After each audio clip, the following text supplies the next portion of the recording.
In today's video, I'm going to teach you how to navigate QuickBooks to create a journal entry easily. Whether you're an accounting novice or just looking to enhance your efficiency, this guide is designed to help you maneuver through QuickBooks with confidence. Let's dive right into the process. First, you'll want to open your web browser and head over to QuickBooks. This is the starting point for all your accounting activities, so make sure you've logged into your account and are on the home page. A solid tip is to bookmark this page for quick access in the future. It saves you time and ensures that you're always just one click away from managing your finances. Once you're on the home page, look for the Journal Entry option. Depending on your version of QuickBooks, it might be nestled under a menu or easily accessible from the main dashboard. By clicking on Journal Entry, you open up a window into the heart of your financial transactions, where you can record debits and credits with precision. If you're not familiar, journal entries are essential for manually adjusting your accounts for transactions that don't automatically mirror in QuickBooks, such as depreciation or opening balances.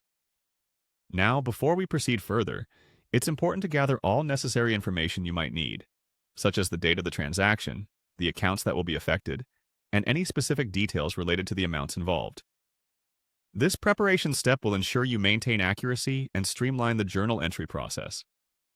An extra tip here is to keep a dedicated notepad or digital document for these preliminary details, which you can reference as you proceed. As you start creating your journal entry, enter the transaction date.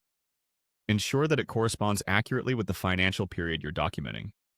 This is crucial for bookkeeping accuracy and for producing financial reports that align with real-world events. Next, select the appropriate accounts from the chart of accounts for both the debit and credit sides of your transaction. It's worth emphasizing here that carefully selecting the correct accounts is vital.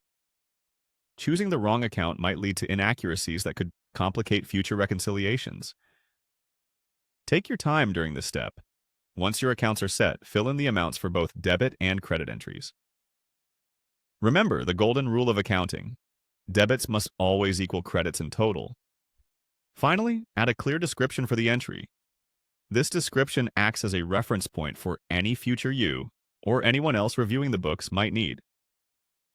A well-written note can save a lot of headaches later on by providing context and clarity.